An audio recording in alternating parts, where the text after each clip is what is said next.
kasih Pendeta. Sebuah penjelasan yang sangat kompleks. Luar biasa. Ini akan menguatkan kita dan memberikan tanda bahwa kedatangannya sudah tidak lama lagi. Iya. Jadi sangat beruntung ya Bapak atau Ibu Mikito Kapitan, karena pertanyaannya dijawab tuntas pada malam ini. Dan untuk pertanyaan berikutnya dari Ibu Tri, ya Pak Pendeta, kita langsung lanjut ke pertanyaan kedua. Saya mohon penjelasan untuk ayat di dalam Keluaran 34 ayat yang ke-7, bagian akhir, yang menyatakan bahwa Allah membalaskan kesalahan Bapa kepada anak-anak cucu dan keturunan yang ketiga. Terima kasih, tolong dibacakan ayat tersebut. Terima kasih banyak Ibu Tri ya tadi. Ibu Tri. Di Keluaran ya, Keluaran pasal yang ke-34 ayat yang ke-7. Ya, silahkan.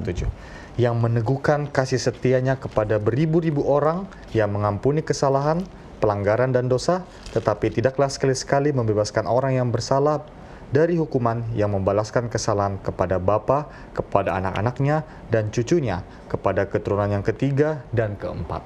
Terima kasih. Keturunan ketiga dan keturunan keempat. Jadi kalau dari seseorang, keturunan yang berikut adalah anaknya, lalu kemudian yang berikut adalah cucunya, lalu kemudian yang berikut adalah ya, cicitnya ya. Keturunan yang ketiga bahkan keturunan yang keempat. Kalau di total mungkin katakanlah puluhan lah ya, puluhan. Lalu dikatakan di sini ayat ini, ayat 7 mengatakan meneguhkan kasih setianya kepada beribu-ribu orang. Kasih setianya kepada beribu-ribu orang, mengampuni kesalahan, pelanggaran dan dosa. Jadi Allah digambarkan sebagai Allah yang mengampuni pelanggaran dan mengampuni dosa, dan menunjukkan kasih setia kepada beribu-ribu orang. Dibandingkan dengan dari seorang kepada keturunan yang berikut, kedua, ketiga dan keempat, berapa orang itu totalnya? Dibandingkan dengan 1000 orang. Jadi kalau kita mengatakan kok bisa dibalaskan sampai keturunan yang keempat, jangan kita lupa bahwa kasih setianya itu berkali-kali lipat dari apa yang ia lakukan kepada keturunan kedua, ketiga dan keempat. Itu pun kalau mereka tidak memohon ampun. Itu pun kalau mereka tidak bertobat. Kalau mereka bertobat, Alkitab mengatakan Ia adalah Allah yang mengampuni kesalahan, pelanggaran dan dosa. Allah yang mengampuni kesalahan, pelanggaran dan dosa. Artinya apa? Artinya kalau keturunan yang kedua tidak bertobat, dia juga dihukum. Tapi kalau dia bertobat, Allah adalah Allah yang mengampuni kesalahan, pelanggaran dan dosa. Kalau keturunan yang ketiga tidak bertobat, maka dia juga akan dihukum. Jadi dia dihukum bukan karena kakeknya, dia dihukum karena dia tidak bertobat. Karena kalau dia bertobat, Allah adalah Allah yang mengampuni kesalahan, pelanggaran dan dosa. Ayat 7 itu sendiri mengatakan. Ada ayat yang lain, marilah kita berperkara, sekalipun dosamu merah seperti kermizi akan menjadi putih seperti bulu domba. Demikian kata Yesaya 1 ayat yang ke-18. 1 Yohanes 1 ayat yang ke-9 mengatakan Allah itu adalah setia dan adil. Jikalau kita mengakui dosa kita, Ia akan mengampuni kita dari dosa-dosa kita. Makanya dalam Yehezkiel pasal yang ke-18 disebutkan, dalam Yehezkiel pasal yang ke-18, coba kita baca mulai ayat yang ke-20.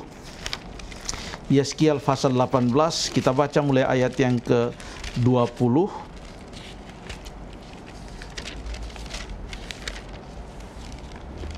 Boleh. Ya, silakan. 18 ayat yang ke-20.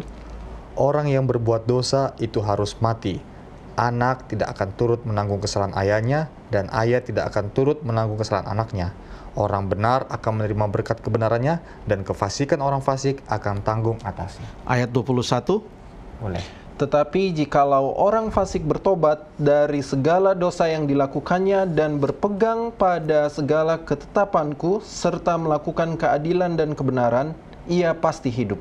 Ia tidak akan mati. Ya, di sini menyatakan bahwa Allah itu mengampuni. Lalu kenapa dikatakan kepada keturunan anak, cucu, keturunan ketiga dan keturunan keempat?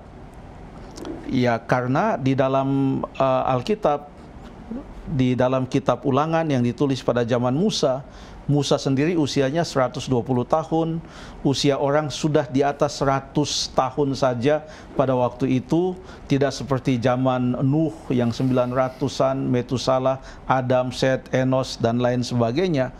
Tapi dengan usia yang 100 tahun lebih itu, maka mereka masih bisa melihat anak mereka. Seperti kita sekarang ini, saya sudah punya cucu satu orang, saya bisa melihat cucu saya. Kalau Tuhan berkati saya umur panjang, saya masih bisa melihat anak dari cucu saya. Jikalau Yesus belum datang dan umur kita panjang, artinya Tuhan Allah mengatakan keturunan ketiga dan keempat, karena inilah keturunan yang masih menyaksikan kejahatan dari orang tersebut, orang yang berbuat salah tersebut. Sehingga pada waktu ia melihat kejahatan itu, ada pengaruh dia juga bisa melakukan kejahatan. Sehingga kalau dia tidak bertobat, oleh karena ia melihat kejahatan nenek moyangnya, atau dia punya buyut, atau dia punya kakek atau orang tua, dia juga melakukan kejahatan, maka dia juga akan dihukum kalau dia tidak bertobat. Makanya disebutkan bukan keturunan ke-9, keturunan ke-10, karena itu sudah jauh. Tapi ini disebutkan keturunan ketiga, bahkan keempat, karena inilah perkiraan keturunan yang masih hidup, keturunan yang masih sempat melihat orang tersebut hidup. Keturunannya yang ketiga dan keempat masih sempat melihat dia hidup dan menyaksikan kejahatannya. Kalau mereka juga ikut berbuat jahat, maka mereka juga akan dihukum. Tapi kalau mereka bertobat, ayat yang ditanyakan oleh Bu Tri tadi dalam Keluaran 34 ayat 7 mengatakan Allah adalah Allah yang mengampuni kesalahan. Dan kita sudah baca juga dalam Yeskiel pasal yang ke 20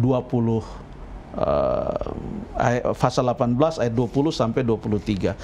Mungkin untuk dibaca sendiri saja. Ada cerita di dalam buku 1 Raja-Raja pasal yang ke-18. Di situ mulai dari Hizkia, ada Raja Hizkia. 1 Raja-Raja 18 ayat yang ke-3, ia melakukan apa yang benar di hadapan Tuhan. Lalu keturunan berikutnya namanya Manasye. Anaknya, anak Hizkia, bapaknya benar. Manasye, ayat pasal 21, 1 Raja-Raja pasal 21, ayat yang kedua, ia melakukan apa yang jahat di mata Tuhan.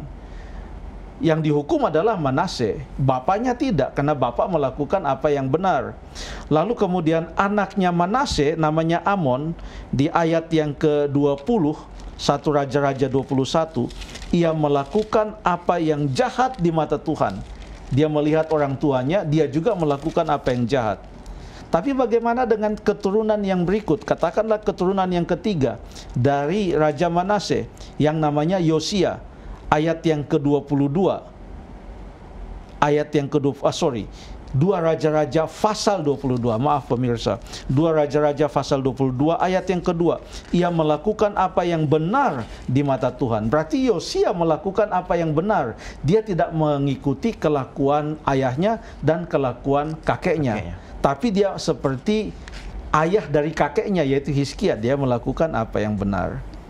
Ya, saya pikir itulah yang boleh kita sampaikan menanggapi pertanyaan dari Ibu Tri. Terima kasih. Oke, terima kasih Pendeta buat jawabannya. Ya.